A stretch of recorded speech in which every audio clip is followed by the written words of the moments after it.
Assalamualaikum warahmatullahi wabarakatuh. Perkenalkan, nama saya Agil Saputra DJ Limono. Saya mahasiswa IAIN Sultan Amai Gorontalo, jurusan Pendidikan Agama Islam kelas 5A. Nah, tujuan saya membuat video ini adalah untuk memenuhi tugas UAS penilaian otentik, yang mana tugasnya itu mereview makalah yang berjudul implementasi penilaian otentik ranah psikomotorik atau keterampilan mata pelajaran pendidikan agama Islam dan budi pekerti. Nah, untuk lebih lengkapnya, mari kita simak video berikut ini. Oke, kita masuk kepada bagian pertama. Yang pertama itu penilaian aspek keterampilan. Penilaian keterampilan adalah penilaian yang dilakukan untuk menilai kemampuan peserta didik dalam menerapkan pengetahuan. Nah, selain itu, melakukan tugas tertentu pada berbagai macam konteks sesuai dengan indikator pencapaian kompetensi. Nah, keterampilan dibagi menjadi dua, yaitu keterampilan abstrak dan keterampilan konkret. Keterampilan abstrak merupakan kemampuan belajar yang meliputi mengamati, menanya, mengumpulkan informasi atau mencoba, kemudian menalar atau mengasosiasi, dan mengkomunikasikan. Keterampilan konkret meliputi persepsi, kesiapan, meniru, membiasakan, dan mahir. Selanjutnya, terdapat 3 teknik yang digunakan dalam penilaian pada ranah keterampilan. Pertama, penilaian unjuk kerja, yaitu penilaian dengan cara mengamati kegiatan siswa dalam menerapkan suatu pekerjaan atau kegiatan. Kemudian yang kedua, penilaian proyek, yaitu penilaian yang diperoleh siswa dalam menyelesaikan tugas dalam waktu tertentu. Nah, hal ini dilakukan untuk mengukur siswa dalam memahami suatu penyelidikan. Kemudian yang ketiga, penilaian produk, yaitu penilaian yang ditinjau dari karya yang dibuat oleh peserta didik, seperti karya seni, membuat kerajinan dari tanah liat atau patung, kemudian kaligrafi, dan lukisan. Kemudian selanjutnya, karakteristik dari penilaian otentik meliputi beberapa aspek. Pertama, keterlibatan peserta didik dalam pengalaman nyata yang dilaluinya.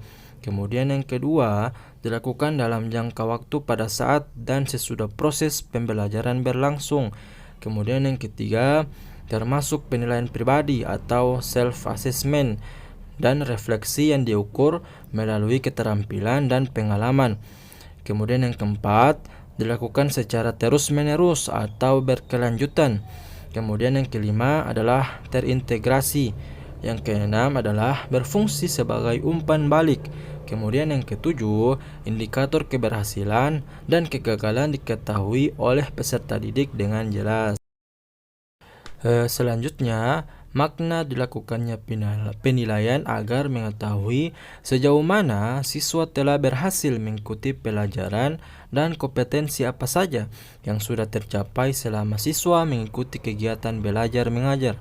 Nah, guru juga akan mengetahui siswa yang dapat melanjutkan tahapan materi pelajarannya sebab sudah memenuhi kriteria ketuntasan minimal atau KKM, dan juga untuk mengetahui materi pelajaran yang diajarkan oleh pendidik apakah telah sesuai dengan siswa, serta untuk mengetahui strategi, metode, dan pendekatan yang digunakan sudah selesai.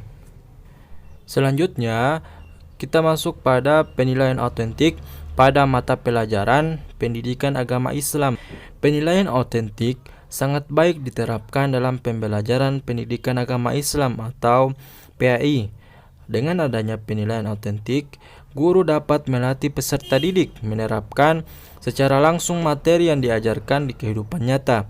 Nah, sekaligus dapat menilai sikap peserta didik setelah belajar materi tersebut.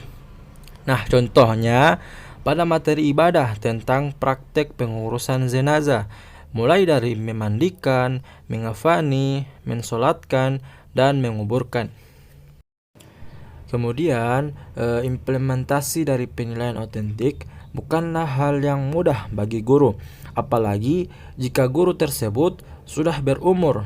Nah, penilaian otentik menuntut guru untuk kreatif, sehingga guru harus menyiapkan instrumen penilaian dengan baik. Kemudian, kendala guru dalam menerapkan penilaian otentik adalah penyusunan soal yang terlalu banyak. Kemudian format penilaian yang terlalu rumit membuat guru kerepotan dalam melakukan penilaian kepada setiap peserta didik. Juga terdapat kendala waktu untuk menyusun dan melaksanakan penilaian otentik dirasa kurang cukup. Nah, selanjutnya implementasi penilaian autentik ranah psikomotorik dalam mata pelajaran pendidikan agama Islam dan budi pekerti memberikan kontribusi positif terhadap perkembangan keterampilan dan karakter siswa. Nah, kemudian melalui pendekatan ini, guru dapat mengukur kemampuan praktis siswa secara lebih komprehensif. Nah, memungkinkan sikap, perilaku, dan keterampilan yang terintegrasi dalam konteks keagamaan dan moral. Nah, penekanan pada pengalaman nyata, proyek praktis, serta refleksi diri menjadi aspek kunci dalam mengevaluasi pencapaian siswa, sehingga menciptakan lingkungan pembelajaran yang lebih kontekstual dan relevan. Nah, itulah beberapa materi dari saya. Semoga bermanfaat bagi kita semua. Wassalamualaikum warahmatullahi wabarakatuh.